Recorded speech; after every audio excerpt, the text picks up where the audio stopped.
In this video, we are going to look at section 5.1 on random variables. A random variable is a variable typically represented by x that has a single numerical value determined by chance for each outcome of a procedure. Excuse me, I'm having trouble talking today. All right, so it's a little bit of a generic concept. The couple of key features here is it has to be a number, and it has to be a number that's determined by chance. So a good example of a random variable is a variable x that represents the outcomes from rolling a dice. And so when you roll a dice, you can either get a 1, 2, 3, 4, 5, or 6. You can let x represent those values. So x could equal 1, x could equal 2. So x equals a numerical value. It's determined by chance because when you roll the dice, the number you get is determined by chance.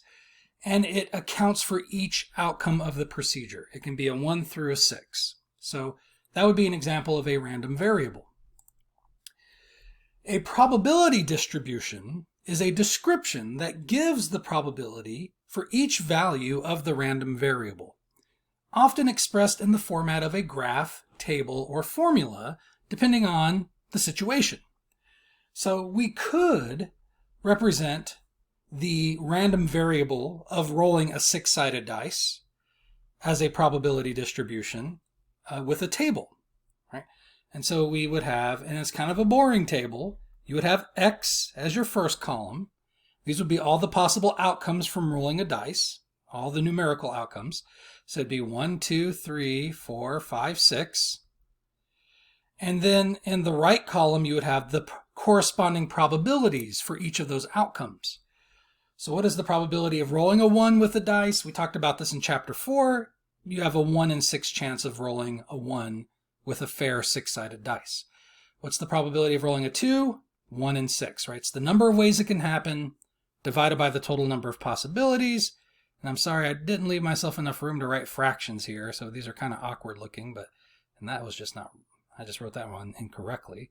Let's try that again, 1/6. And so for every outcome of rolling the dice, the probability is 1/6.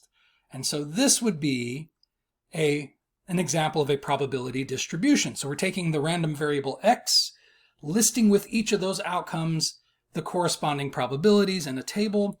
You could also, for this one, because it's the same number all the way through, you could actually represent this one as a formula. And the formula is no matter what value of x you choose that are available, right?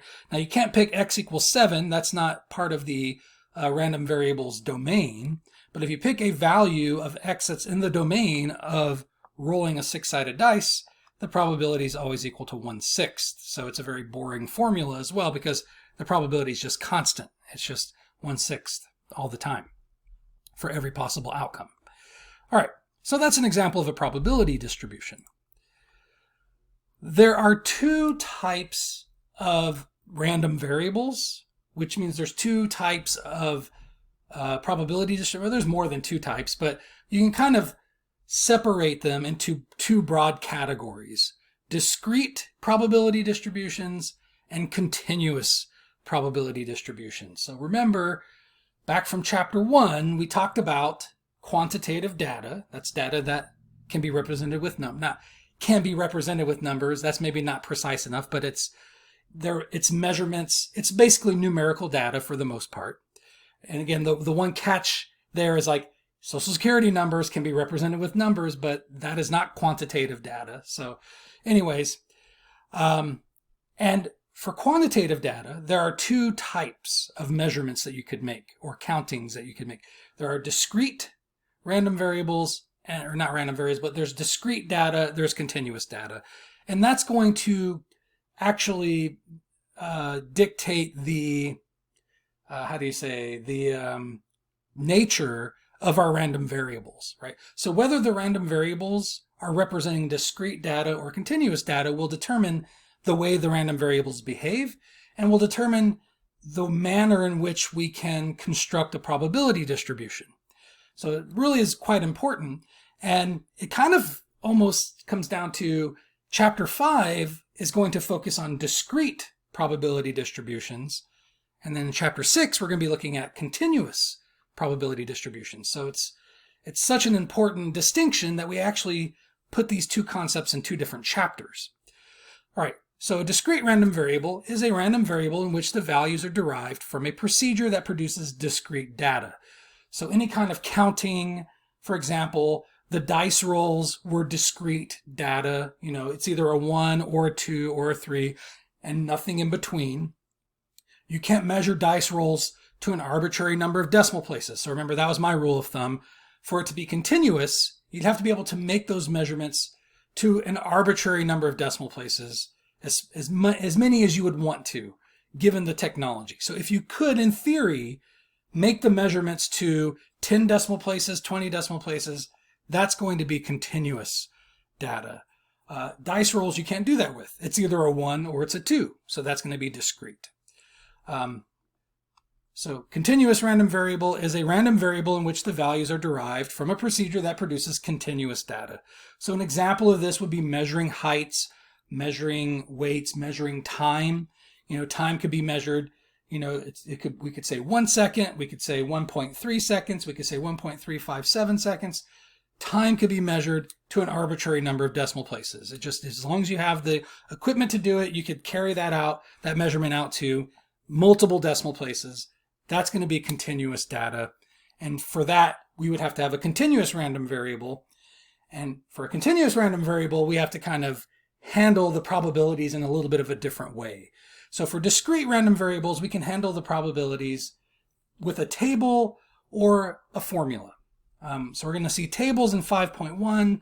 We actually will have a formula for the type of probability distribution we're going to look at in 5.2. And then in chapter 6, when we move to continuous probability distributions, we will be using graphs to describe the probabilities for those. And we'll talk about why that's necessary when we get to that material.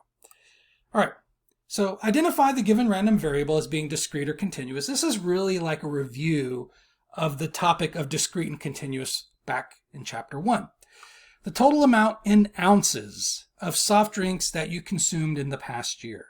So I'm not talking about the number of cans or the number of bottles of soft drinks. I'm talking about the number of ounces. So if you measured the number of ounces you drank, that would be a continuous random variable, because that would be continuous data, because ounces could be measured to theoretically any number of decimal places that you want, as long as you had precise enough equipment to make those measurements. So you could say I had 342.783 ounces of soft drinks last year, right? And that's a possible measurement that you could make if you took the time to measure it that accurately. And so if you're measuring the amount of soft drinks in ounces, that's going to be a continuous measurement. However, if you phrase it differently and say you want to measure the number of cans of soft drinks that you consumed in the last year, now you're counting cans, and either you had 5 cans of soda or you had 6 cans of soda. You can't have 5.328 cans of soda. And you might say, well, maybe I could just drink part of one and then I waste the rest of it. But I think if you cracked the can open, you consumed it, whether you actually drank it all or not. And either you cracked 5 cans open or you cracked 6 cans open. You can't say you cracked 5.328 cans open, right?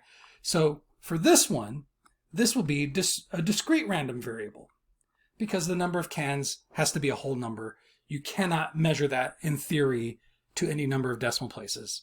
It's counting. So anytime it's counting, it's going to be discrete. The number of movies currently playing in US theaters. Well, I just gave this one away, right? The number of movies, you would have to count them. And there's either 107 movies or there's 108 movies. You can't say there's 107.325 whatever movies. And so this is going to be discrete as well. The running time of a randomly selected movie. So I just talked about that one. I kind of gave this one away earlier. Time is a continuous random variable. All right, because you can measure it in theory to any number of decimal places. All right, let's move on. So in order to be a probability distribution, you have to meet these criteria. And they're not too stringent. there is a numerical random value x, and its values are associated with corresponding probabilities. So you have to have a random variable, basically. The sum of all the probabilities in your probability distribution must equal 1 or very, very, very, very close to 1. And the reason we might have to make exceptions is that due to rounding. So if we calculate the probabilities, but we're rounding them to like 2 decimal places or something, when we add them up, they might not equal exactly 1 because of the rounding. We might get 0.99, or we might get 1.01. Those are close enough to just let it slide. So if you're really close to 1, I'd say within 0.01, not 0.1, that's too much. If you're within 0.01 of equaling 1, you're okay. So again, the tolerance is very small. Between 0.99 and 1.01, it's fine. You can go ahead and call that a probability distribution, and you can just chalk it up to rounding. But if it deviates any more than that, it's too much to really attribute to rounding. So even if you get 0.98, that's just not good enough. You're missing 2%. Up to 1% of that might be from rounding, but where's the other 1%, right? If you have 98% of your probabilities accounted for and you're missing 2%, that's too much to attribute to rounding. And so it fails. You can't call that a probability distribution. Same thing on the other end. If you have 1.02, you have 2% too much probability there, and rounding cannot account for that discrepancy alone. There must be another issue, so you have to just discount that as a probability distribution. You can't label it as such because the probabilities are not consistent with a probability distribution. That's the main one that you will find is the issue. I'm trying to think of the best way to say it, but I'm not coming up with good words this evening for some reason. So of the 3 issues that, of the 3 requirements here that we're listing, number 2 is the biggest one. It's the one, I'm missing the words I need to say. The second one is the one that is most often violated. That's a good way to say it. All right. So that's the one you really want to be on the lookout for. Number 3 is actually really obvious. If that's the issue, it'll stick out like a sore thumb. And so you'll notice it right away if that's the problem. Having the probabilities add up to 1 is not obvious right away when you look at a probability, or not even a probability distribution, because we don't know if it's a probability distribution yet. But when they give you a table and they ask you, is it a probability distribution? Seeing if the probabilities add up to 1, it's not obvious right away whether they do or not. So that one's kind of hidden. But for number 3, the probability values must be between 0 and 1 inclusive. So they could equal 0 or they could equal 1. That'd be really extreme, but that'd be okay. And this really should be plural here, so I'm sorry about that. Okay, let's try that again. All right. But each probability, it's not plural. What am I thinking? Each probability value must, what I'm trying to say is all of them. So all the probabilities in the chart have to be between 0 and 1. So in other words, you can't have a negative probability, which we talked about in chapter 4, right? Probabilities can't be negative, and you can't have a probability that's bigger than 1, which again, we talked about in chapter 4. That is not a sensible, logically consistent, rational probability value, right? If it's over 1, that doesn't make sense. So same thing in these probability distributions. You expect the probabilities to follow that same, characteristic of probabilities, which is they are always between 0 and 1. And if they go outside of that, they really don't make sense anymore. They cannot be considered probabilities at that point. All right, so you have a random variable, probabilities add up to 1, and each individual probability has to be between 0 and 1. All right, so the question here is this a probability distribution? So if you want to check just real quick to see if the third one is satisfied, that's pretty easy to see. There's no negative probabilities here, and there's no probabilities bigger than 1, so the third criteria is satisfied. The first one is also satisfied. We have a random variable x with given values. We assume that they're determined randomly, so the first criteria is satisfied, not qualified, is satisfied as well. The only one I'm not sure about is the second one. And the only way to tell is to take the time to add up all the probabilities. Do all the probabilities add up to 1? So let's go ahead and check. And again, you can't really tell just by looking. Maybe you can. You might have a good sense of it. If you look, it really kind of comes up short if you think about it. But let's just add it up in our calculator and be sure about it. So 0.22 plus 0.16 plus 0.21 plus 0.16 again adds up to 0.75, which does not equal 1. And so criteria number 2 is not satisfied. We are missing a full 25% of the outcomes from whatever this procedure is. Because once you've accounted for everything, the probability should add up to 1. That means you've addressed every possible outcome and its corresponding probability. But for them to add up to 0.75 means that you've only accounted for 75% of the probability when there should be 100% altogether. So there's 25% of the outcomes missing. Now that doesn't mean we're missing, 20, how do I want to say this? Like there's a quarter more possible values. There might only be one more possible value, which would be a quarter actually, or there could be like 3 more possible values, but those values, probabilities would have to add up to that 25%, accounting for 25% of the outcomes that we get from the procedure. So there could be like a 4, 5, and 6 that add up to 25% altogether, but individually they're not 25%, right? But it's still, 25% of the outcomes are not accounted for. So when you run this procedure, you're going to have 25% of the results on average of that procedure not listed on this table. And it could be 4, it could be -1. I don't know what the numbers might be, but there's 25% missing. That's all I'm trying to say. And maybe I'm just belaboring the point a little too much. So this is not a probability distribution. And I'm just going to abbreviate that so we can just move on to the next problem. All right. Because it didn't add up to 1. All right. So if you have a probability distribution that's listed on a table, there is a way to calculate the mean and the standard deviation for that probability distribution. And it's given by these formulas here. Now this formula for the mean is really similar to how you find the mean of a frequency distribution.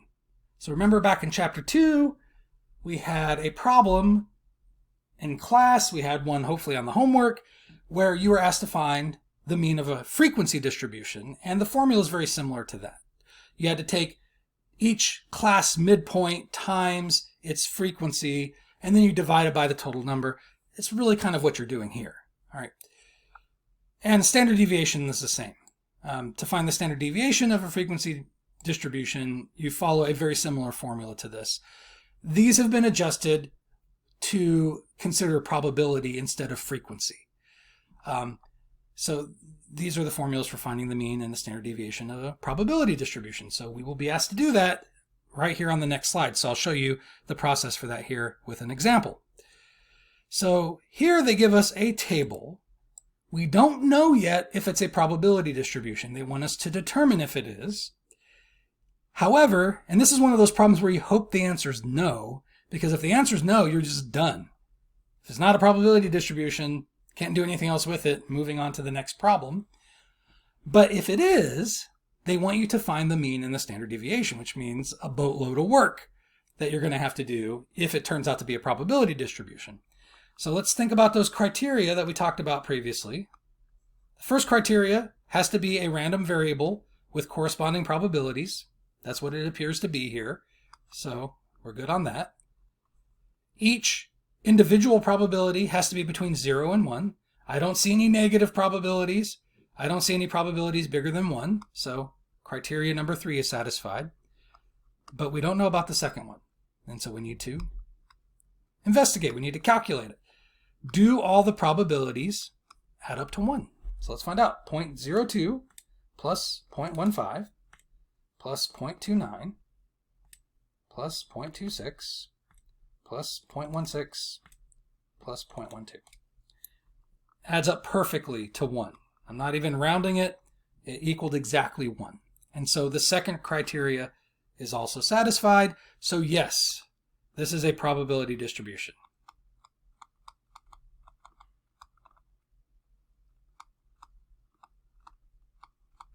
And I probably shouldn't have written all that work over here, because what's going to be useful for the next phase of the problem is working within the table. And I probably could have made better use of this room over here.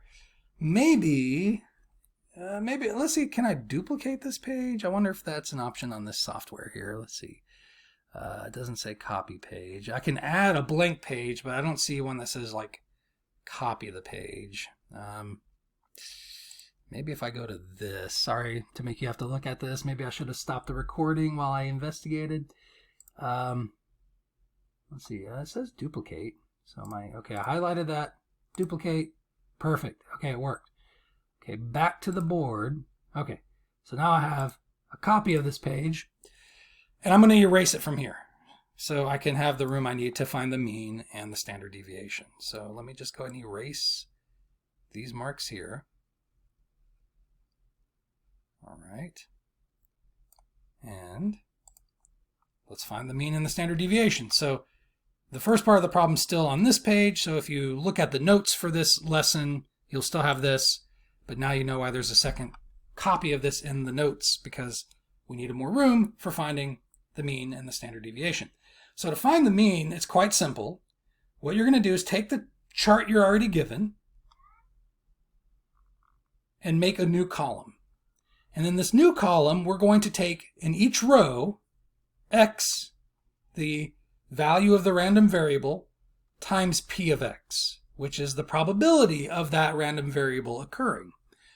And so basically just multiply these two numbers together in each row and then write the result here. So I'm going to write, it's going to be kind of messy, but I'm going to write it here. Yeah, I guess this will be fine. So we're going to take x, which for the first row is 0, times p of x, which is 0.02. It doesn't even matter what that is, because 0 times anything is just going to be 0.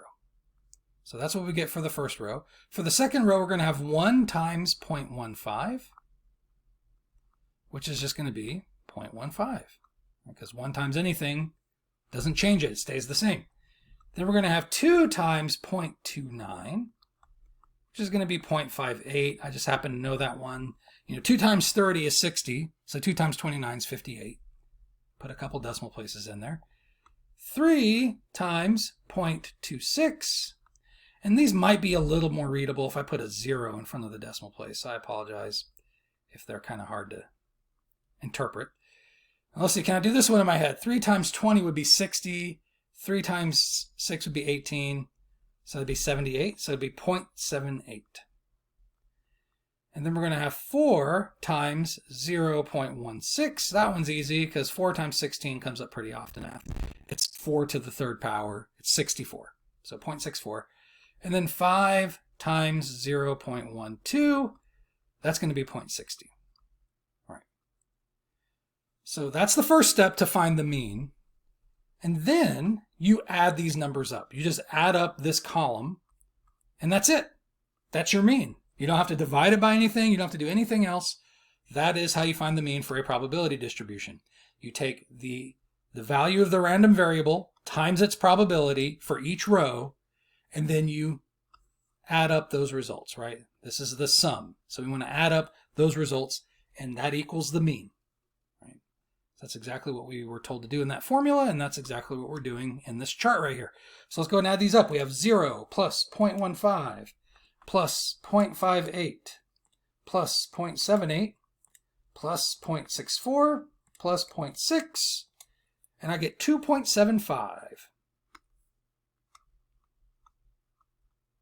And that is the mean. Now you might say, why aren't we using x bar for this mean? Because this accounts for everything, right? This is every possible outcome from the random variable. If it wasn't every possible outcome, the probabilities would not have added up to 1. So this is everything that can possibly happen from whatever procedure that they're running, which means it's a population, right? It's everything. Everything's being considered. It's not a sample. It's completely known, right? We have the value from every possible thing that could happen with this procedure. So it is a population mean. It's one of the rare cases where we get to use the mu symbol instead of x bar, all right, to describe our calculation. Okay, now that's how you find the mean. The reason I was kind of hesitating a little bit earlier was Now we need to find the standard deviation, which means I need to extend the table even more to do more calculations. All right, so I'm going to make another column. And if we go back to the formula for the standard deviation, what is it telling us to do? It's telling us to take our random variable values squared. So take each value of the random variable to the second power first. Then multiply it to its probability and do that for each row. So for each row, we will take the random variable squared times its corresponding probability. And once we have all those results, we will add them up because that's what sigma tells us to do. And that's this part of the formula, and we'll get a result from this. Then we will subtract the mean of the probability distribution, which we just calculated. So you actually need to know the mean in order to find the standard deviation using this formula. The mean was 2.75, and then we'll have to square that. So we will subtract these two things. We'll get a result, which we then have to remember to take the square root of. I remember I had one student who every time I either helped her or watched her work on a problem in class or on the test, forgot to do the square root to find the standard deviation. It happened almost every single time. And I would remind her repeatedly, every time I noticed it, I would say, don't forget to do the square root, but it just never stuck. So you have to, it's easy to overlook. So make sure you remember, once you do that calculation, the final thing is to take the square root. All right, so let's figure out this part first. All right. So we want to take x squared. So something you could do is make, since we have plenty of room here anyways, take each random variable and square it so that you have that to look at, right? So instead of having to think of it in your head or type it into your calculator, just write it down in your table so you have the actual numbers that you want to multiply to the probability. So we're going to take each random variable value and square it. So 0 squared is going to give me 0. 1 squared gives me 1. I feel kind of silly writing this out because I think you guys probably know these without me having to put the detail there. But 5 squared, just I guess to make it clear exactly how we're getting the result. All right. So we squared every single value of the random variable. I just can't write 5s on this thing. All right. And these are the results. And then what we want to do, now be careful because sometimes students will look at the wrong numbers.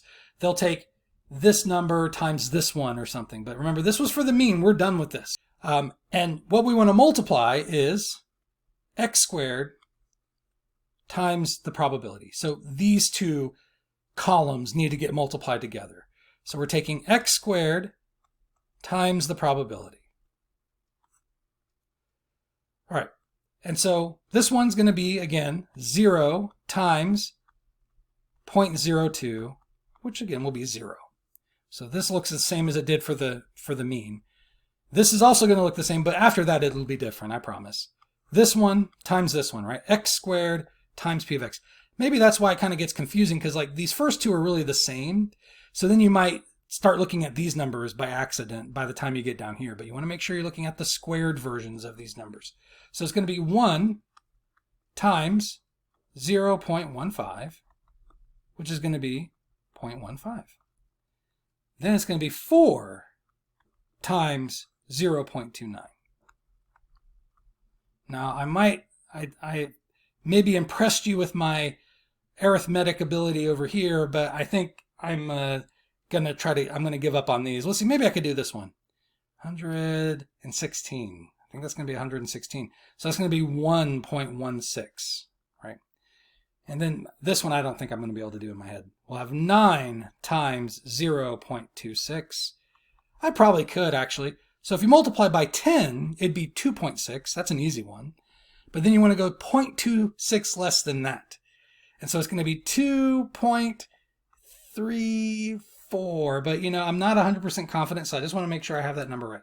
So 9 times 0.26, yep, 2.34, perfect. And then we're going to have 16 times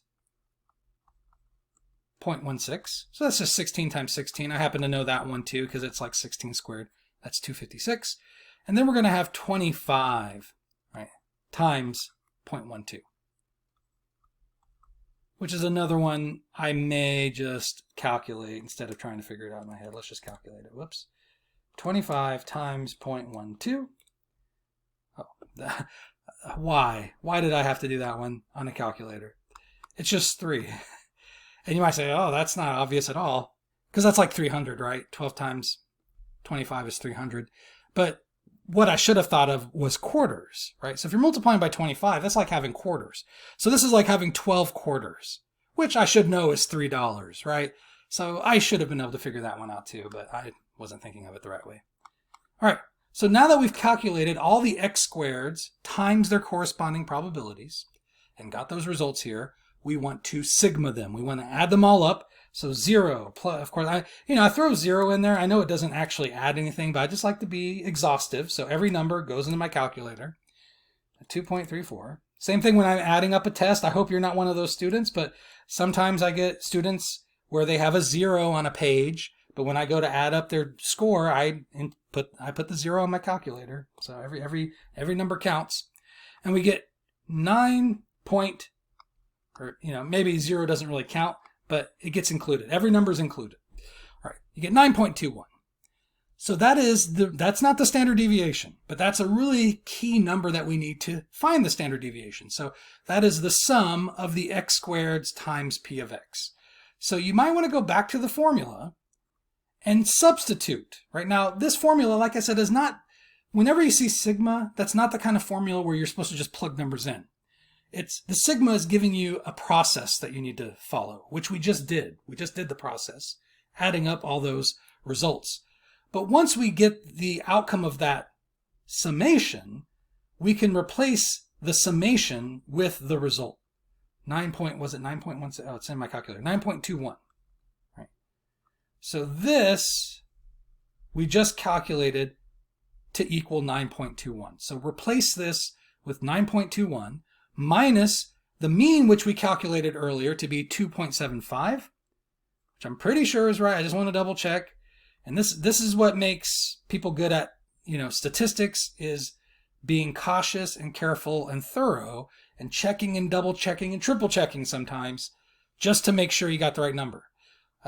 When I was in college and I was looking to make a little bit of money, I found not a professor, he was a graduate student, but he's kind of an older guy, at least relative to me at that time. I thought he was kind of an older guy. In agriculture. Now, I was an astronomy major when I was in college initially. Now, I switched to math later because astronomy it's not a career type of degree for a lot of people. Anyways, at least for me, it wasn't. And so I switched to math later, but I was looking for work and I thought, I applied for the job, and I don't know if they just didn't get a lot of applicants, but they hired me to help this graduate student conduct his research on bell pepper plants. And so I would help him in the field. I didn't really help with the planting or anything, but I would help with the harvesting and the measurements and the numbers, the spreadsheets. And so he would give me these numbers to type into these spreadsheets, and I would do that, and I would send it back to him. And he mentioned to me he was really impressed that he could never find a mistake. He said when he had previous students, he would always find mistakes, but he never could find a mistake with me because I'm just paranoid about it. So I'd type in the number, but I wouldn't just like type it in and go. I would type it in, make sure it was right, double check it. And it maybe took a little more time, but it really reduced the amount of mistakes. So that sometimes will be required with statistics. You have a lot of numbers you're dealing with. Just take your time, be careful with it. Spend a little extra time double checking, triple checking the numbers to make sure they're what they're supposed to be. Because you type in a number wrong, we use these calculators to do a lot of our statistics for us.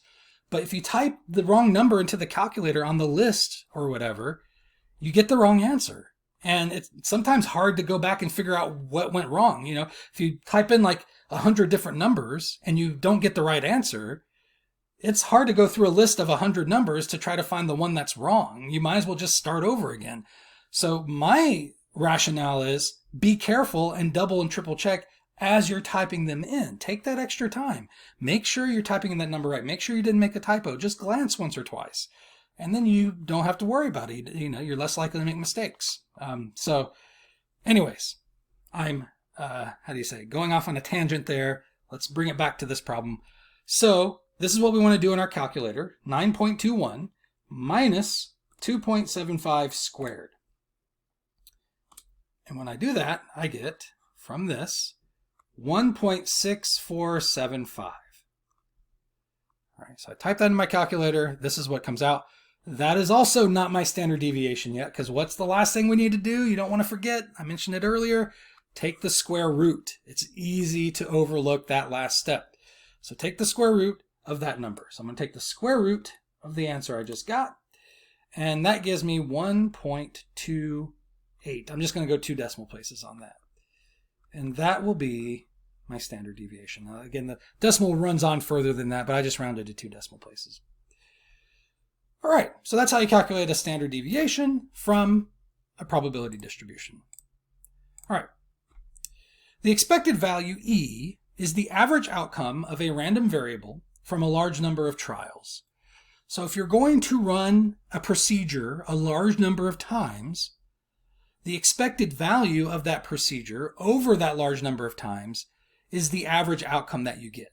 So sometimes you might get bigger numbers, sometimes you might get smaller numbers, but when you average out, when you record the results you get from running the procedure a large number of times and you take an average, that should equal the expected value for that procedure. You could also think of it as the average value that one can expect as the outcome of each trial.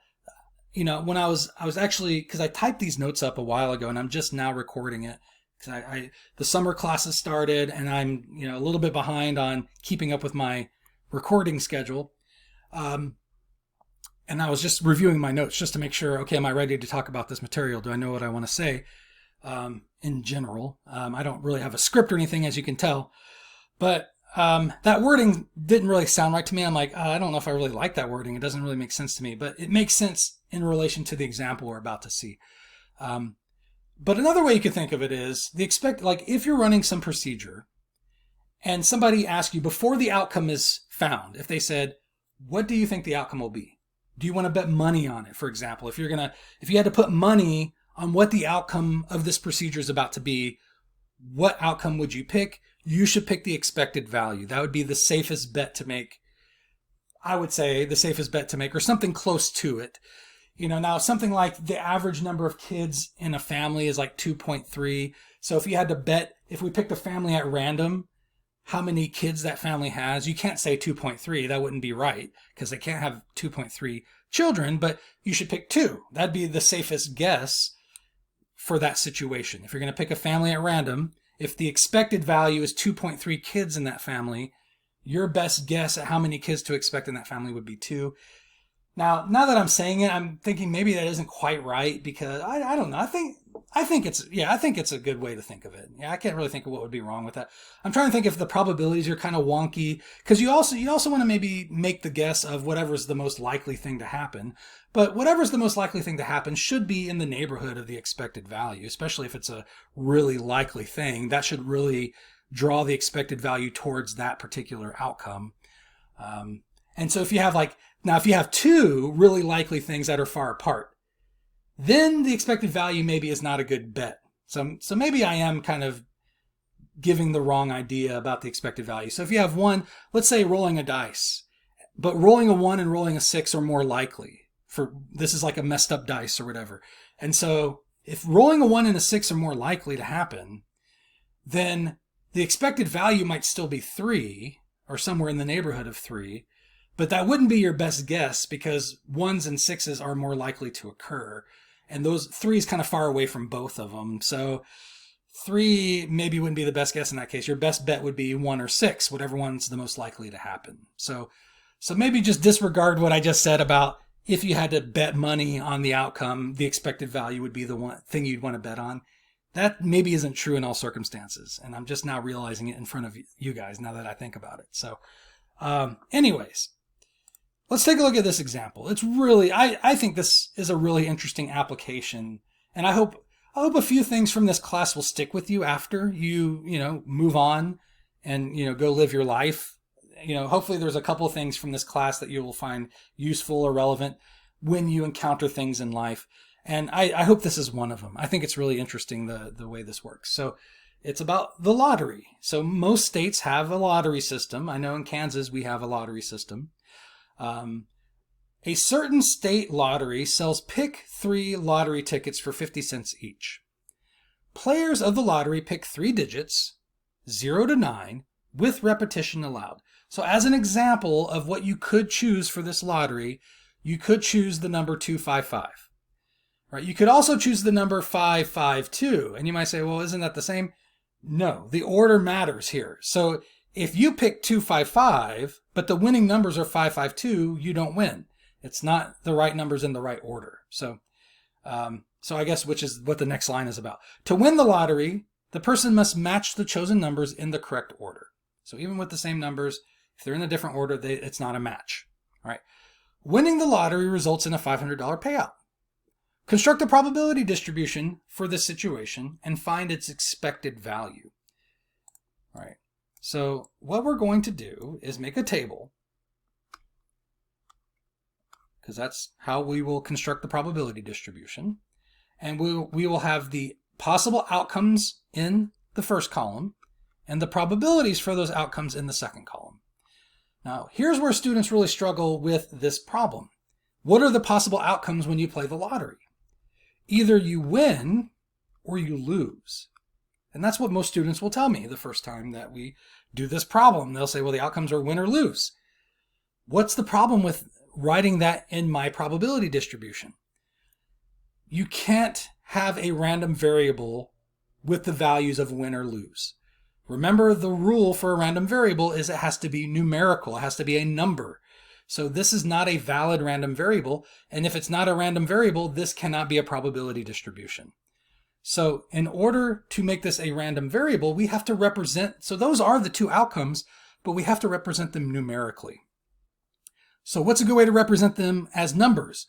Well, the suggestion I will often get in class is 1 and 0, 1 for winning, 0 for losing, and that's maybe one way to go about it, just kind of make it binary, because it is kind of a binary situation, right? Either you win or you lose. So why not use 1 and 0s to represent that? But there's a more logical choice and a more useful and insightful choice that we could make here, which would be to use the net outcome, the financial net outcome of playing the lottery, right? So if you win $500. There's a number that you can associate with that outcome, but you paid 50 cents for that ticket. So what is your net winnings if you win that lottery? You end up netting $499.50, right? That would be your net gain if you win the lottery with that particular lottery ticket. What about when you lose? What is the net financial result when you play the lottery with that ticket and you lose? You are out 50 cents, right? You've just lost 50 cents. So it's a negative outcome. So it's a little weird because, normally random variables, most of the examples we see, it's not a normal thing, I guess. I'm saying normally, but I don't know if I should categorize it that way or describe it that way. But given the examples we do in class, it's pretty uncommon to have a negative random value.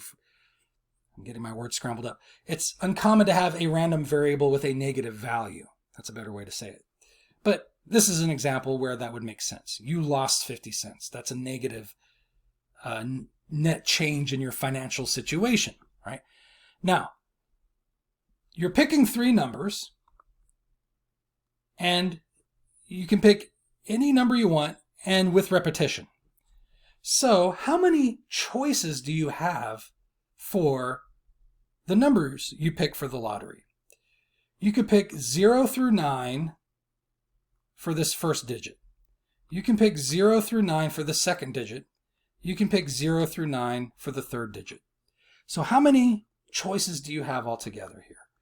Now, if you're thinking 999, you're really close, but you're 1 off. And the reason you might be off by 1 there is because you're not thinking of 000 as a possibility, which you could choose. You could pick 000 here, right? So this is kind of like counting with 3 digits, right? We could have 001, we could have 002, we could have 003, all the way up to 999, right? And that gives you 999 possible choices, but there's also 0, 0, 0. And when you add that one in, that's 1,000 possible choices we could make for the numbers we choose for this lottery. Right? There's 1,000 possible outcomes from this lottery. Another way to count that up that I don't think I really talked about in chapter 4, it probably is still in the textbook, but we've cut it out because it was suggested to us from the rest of the state that it was a topic that could be cut from statistics, but I liked it, and I kind of feel bad that we didn't still do it, because it was interesting, it was useful, and like here it'd be actually pretty useful to know. And it was a section on counting. And I know that sounds silly because, like, you're in college, you should already know how to count. But this is counting complex situations. And this is exactly what we're dealing with here. How do we count the number of, possible numbers that we could pick for this lottery ticket? And here's a way that you could do that. You identify, and this is why I put 3 lines here.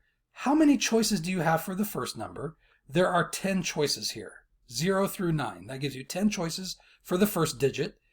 You have 10 choices for the second digit, and you have 10 choices for the third digit because of repetition. You could pick the same number twice or 3 times, so you have 10 choices for each digit every time. Then to find the total number of possible numbers that you could pick, you just multiply these possibilities together. 10 times 10 times 10 equals 1,000. And that's how you would count up the number of possibilities there. So there's 1,000 choices. What's the probability then of winning this lottery? Going back to chapter 4, the number of ways it can happen divided by the total number of possibilities. There's only one way to win the lottery, and that's to pick the exact right numbers in the exact right order. There's only one possible winning combination there out of 1,000 3-digit combinations that you could have chosen. Now, that's the probability of winning, and either you win or you lose. So if that's the probability of winning, what's the probability of losing? You could do complement. Another thing we learned in chapter 4, right? 1 minus 1 over 1,000, right, would be the complement, because these are complementary events, right? How do I want to say it? The event of winning is the complement of the event of losing, right? How do I want to say? I'm trying to think of the wording of, all the ways you could not lose would be to win, and all the ways you could not win would be to lose, right? They are complements of each other. That's how I was trying to say it earlier. So you could do that, or you could just think, how many different losing combinations of numbers are there? There's only one winning combination. That means there's 999 losing combinations out of 1,000. All right. So they want us to find the expected value, which I might have glossed over here, but the expected value is simply the mean of the probability distribution. That's it. So how do you calculate an expected value? The same way you calculate the mean, which means we need to extend the table and take x times p of x. That's how you calculate the mean for a probability distribution. So I want to multiply these together. 499.50, right? That's the random variable for winning, times the probability for winning, which is 1 over 1,000. And you might say, oh, Mr. Fallen, you're going to have to grab your calculator for that. This one's actually not that bad, because dividing by 1,000, all that does is move the decimal place to the right. Or sorry, I said to the right. It moves the decimal place to the left 3 times. So it's going to be 0.49950. So the numbers actually stay the same. It just moves the decimal place 3 times this way. Right. Now this one I might need to actually calculate. Negative 0.50 times 999 over 1,000. Right, so that's for the outcome of losing. That's the random variable for that outcome times the probability for that outcome. And we are going to end up with, and I'm just really bugged by that decimal place. I'm sorry, I just got to fix it. I was trying to ignore it. I'm like, it's fine, but I couldn't let it go. Sorry. 499.50. Okay. So let's multiply these together. I'm just going to have to use my calculator for this one. So negative 0.50 times 999 divided by 1,000. I get negative 0.4995. Oh, this wasn't supposed to happen. Wait, hold on. Did I do that right? Really? Oh, this is weird. Okay. Okay. I think I just made this problem up. I didn't actually copy it from anywhere, and I didn't check my numbers to make sure that wasn't gonna happen. Oh man, let me double check. Am I looking at it right? Yeah, I am. All right. So, okay. Well, I guess the point still stands, but it doesn't. It's not. This is not. This is no longer a realistic example. Right? Because what, and this is really weird, right? What is the mean? You add these up to find the mean. Well, these are the same number. I didn't expect that to happen. I think I just made up, okay, let's say you win $500. That should be fine. That wasn't enough, actually. I should have, well, maybe that was too much. That was too much, actually, because these zero out. I should have made the winnings a little bit less to make it more realistic. But I made a mistake, so I apologize for that. So this is going to be 0.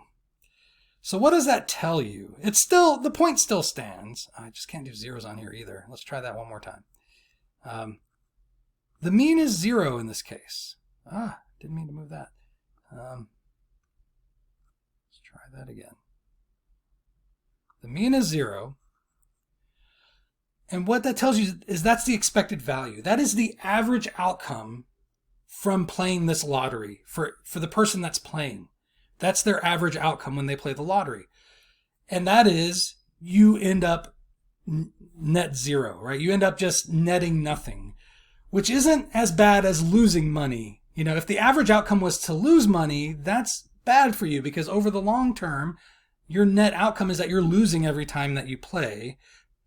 This lottery, the person who set it up should be fired. I should be fired, not from teaching, but from the lottery system. Like if I was the warden, I don't know, what are they called? If I was the lottery warden, I should be fired if I came up with this lottery, because not only are the people playing not losing money, the state is not making any money either, because the way the state makes money is for people to be losing money, so they need the net result to be that the average outcome for each person playing ends up losing money. And that's how they make sure they make a profit. So I've just come up with a lottery game where nobody wins and nobody loses in the long term. Now, short term, you play a few times, you might lose. But if you kept playing, your average result would be that you would eventually, negate all of your losses. You would win enough times that it would cancel out all the times that you lost perfectly. Again, but there's variability in results. So that's just more idealistic. I don't know how to say it, but your average result will be that every time you play the lottery, nothing happens. You end up just not making money, but not losing money. So it's really not a good investment. It's really kind of a waste of time. You're not losing money, but you're not really making money on it either. And the state that's running this lottery, it's a waste of time because they're not making money off of it, because their net result's 0 also. All the money they take in, they're going to end up paying out to the winners. And so their net result is also going to end up being 0. So it's just a waste of time for everybody. So I apologize. I messed up on that problem. Normally what happens, and what I should have done was looked up the numbers from the problem that I've seen in the textbook or whatever. Usually this comes out to be like negative 0.25 or something like that. And so the net outcome is that you're losing a quarter every time you play. That's the average outcome over playing it a long period of time. You're going to lose most of the time, and in that case, you lose 50 cents each time you play. You're going to win every once in a while, but the average is going to be, if you take all the money transactions divided by I'm having trouble talking. If you take all your, I might just have to cut this out and start over. If you take your net financial gains or losses divided by the total number of times that you played, then the net outcome would be losing 25 cents per ticket.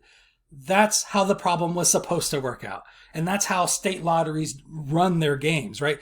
They've done the math to make sure that the net result per ticket, per person that plays, is negative for the person that's playing. That their net average outcome is that they will lose each time they buy a lottery ticket. And again, they'll win every once in a while, but they'll lose enough that when you average it out, the person has spent money and not made money, right? That's how lottery systems are set up. So, which the whole point of this exercise was that you should not play the lottery. It is a losing game. Now, if you play every once in a while and you happen to win, quit while you're ahead, because if you keep playing over the long term, the average outcome, the expected value, is negative for you. So you will eventually lose money per ticket. And so over the long term. So you really don't want to play. It's designed for you to lose money. And the math backs that up if I had chosen my numbers a little more carefully. So recall that the range rule of thumb, this is from chapter 3, for finding the maximum usual value and the minimum usual value, can be used once you've established the mean and the standard deviation. So when you have a probability distribution, you calculate the mean and the standard deviation. Once you have those two values, this calculation always becomes possible. So you can have an idea of what's the lowest normal value, the lowest typical value, what's the highest typical value. And now you have these cutoffs for evaluating results. And so if you get this particular result that goes beyond those usual values, you can label that as unusual. You can say, oh, that was kind of unusual, that thing that just happened there. All right. But you have to have the mean and the standard deviation in order to make that judgment. All right. Now, if you want to know, there's a little bit of a difference here in language. It's very subtle. There's, unusual values, and then there's unusually low values. And that is a different thing. Same thing with unusually high. There's unusual values that are high, but then there's unusually high values. And those are two different things. So if you want to know if an outcome is unusual, you use the range rule of thumb. But if you want to know if an outcome is unusually low, then you have to consider, where do I have it at? Down here. It's the bottom one. The outcome X is considered unusually low if the probability of getting X or less than that number is less than 5%, less than 0.05. So again, we're using the threshold of 5% to decide when an outcome is unusual or not. But we're not just trying to determine if the outcome was unusual, we're trying to determine if it was unusually low, which means we have to consider the outcomes that are lower than the one that we are thinking about. And because, maybe the outcome of getting, what's an example? Let's say we have some random variable and the outcome of getting a 2 is really low. It's like, let's say 1%. So the outcome, it's unusual to get a 2. But if getting a 1 is like 50%, then 2 is not unusually low because getting something lower is really common, right? So when we want to know if 2 is an unusually low number for some procedure, we have to think about, well, what are the chances of getting a 1 or a 0 also? Because if getting a 1 or a 0 is a pretty high probability, then 2 would not be unusually low because you're going to get numbers lower than that all the time. And so you have to think about the numbers that are less than that particular number to gauge whether it's unusually low. And same thing for unusually high, right? So if you're looking at like the probability of getting a 9, maybe a low probability, but if getting a 10 is a 50% chance, then 9's not unusually high because you have a 50% chance of getting something even higher, right? So while 9 might be an unusual value, it would not be considered unusually high if values higher than it have a large probability of occurring. And so to determine if X is considered unusually high, you want to look at the probability of getting X or more than that number. And if that's still less than 5%, then X will be considered unusually high. All right, so we'll look at an example of this. But yeah, it's kind of tricky. But here's the words in symbolic form. It might be a little bit easier to interpret. So the probability of getting X or more being less than or equal to 5%, 0.05, would make X unusually high. All right. So these are in the same order. Whoops. I meant to use the pen there. All right, so that's for unusually high. And then for unusually low, the probability of getting X or less would have to be less than 0.05%. So in both cases, you want the total probability to be less than 5% in order to make the judgment that it's unusually high or unusually low. But to determine if it's unusually low, you want to look at the values that are less than X in addition to X itself. To determine if the values are unusually high, you want to look at the numbers higher or more than X in addition to x itself. Add up all those probabilities, and if it's still less than 5%, then yes, it's unusually high. If it's more than 5%, then x is not unusually high. All right, so let's take a look at this probability distribution. The table below describes the random variable x, which is the number of adults in groups of 5 who report sleepwalking. And so while we're looking at numbers of adults in groups of 5, an often overlooked outcome of a random variable is 0. Right? You might say, okay, if there's 5 adults, that means the possible outcomes are 1 through 5. But it's possible, given 5 adults, that none of them sleepwalk. So 0 is another possible outcome from that random variable. So with 5 adults, we actually have 6 possible outcomes. No adults sleepwalk, 1 adult sleepwalks, 2 adults sleepwalk, 3, 4, 5. You get the idea. And these are the probabilities of finding in a random group of 5 that 0 people sleepwalk. There's a 0.186 not percent, but the probability is 0.186. There's an 18.6% chance in a random group of 5 people, nobody in that group sleepwalks. I should not. So let me explain. I've already done 2 videos today. It's Sunday. I have to teach tomorrow. My voice is kind of getting to me a little bit, and it's kind of getting a little bit late. I should not have recorded this video. I'm regretting it, but I don't want to go back and re-record it. I want to keep moving forward, so I'm going to leave it. All right. The probability, if you have 5 randomly selected adults, having 1 that sleepwalks would be 41.9%. That's the most likely outcome, right? Given 5 random adults, finding that 2 of them, exactly 2, sleepwalk is 22.2%. Right? So that's how you interpret this probability distribution. Right? So we have some questions about this. A, find the probability of getting exactly 4 sleepwalkers among 5 adults. So we want to find the probability of getting 4 people that sleepwalk. This is a really simple question. It requires no calculations whatsoever. You just have to look it up on the chart. Here's 4 on the chart.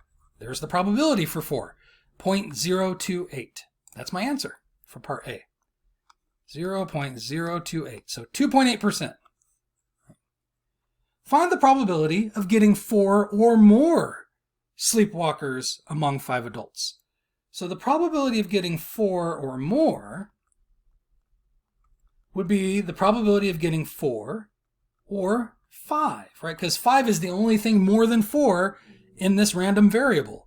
So 4 or more just means either getting 4 or getting 5. Now this is an OR, so this goes back to what we learned in chapter 4, right? For an OR probability, you want to add.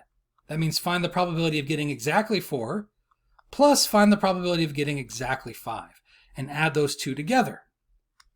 Again, 5s. I can't write 5s on here for some reason. Okay. Which we can look both of these up in the chart that we just had on the screen. And in chapter 4, we learned we should subtract the probability of getting both at the same time, but these are mutually exclusive. They cannot happen at the same time. You can't have both 4 and 5 sleepwalkers in the same group of 5. It's either 4 or it's 5. It can't be both, right? And so we don't have to subtract anything out. All right. So going back to this, the probability of 4, we have that on the screen already. It's 0.028. Plus the probability of 5, the probability of all 5 people being sleepwalkers is really, really uncommon. Like, it's very rare for that to happen, right? But it can happen. There's a 0.006 probability of getting all 5 people in the group being sleepwalkers. Right. And so we want to add those 2 together. So I'm going to do that up here. So the probability of 4 is 0.028 plus the probability of 5 is 0.006. We will add those 2 together. So 0.028 plus 0.006. And we get 0.034. So that's the probability for part B. This is for part A. For part C, we're being asked, which probability is relevant for determining whether 4 is a significantly high number of sleepwalkers among 5 adults, A or B? And this goes to the thing we were just talking about, determining if 4 is unusually high. The proper way of making that determination is to use the probability of 4 or more. So part B is the probability that you want to look at to determine if 4 is an unusually high number of sleepwalkers out of 5 people. You want to consider the probability of having that many sleepwalkers or more. Now, this question always kind of bugs me because whichever one you look at, you're going to come to the same conclusion. In both cases, it's unusual, right? Whether you look at part A or part B. But there are some problems where part A will tell you it's unusually high, but part B will tell you it's not unusually high, and it makes a difference which one you look at. And so you want to look at part B. You want to look at the probability of 4 or more to determine if 4 is an unusually high number of sleepwalkers. Is 4 a significantly high number of sleepwalkers? Yes, because the probability of 4 or more is less than or equal to 0.05, right? It's less than 5%. It's only 3.4%. So I didn't write the word because in there, but that would actually be kind of a nice thing to put there. All right, yes, because the probability of 4 or more is less than or equal to 5%. And so 4 is an unusually high number of sleepwalkers. All right, so I hope that made sense about the unusually high and the unusually low and how that's different from just being unusual, right? Okay, that is the end of the video, thankfully. I don't know how much more I could have done. So thank you for watching, and I will see you in the next video for section 5.2.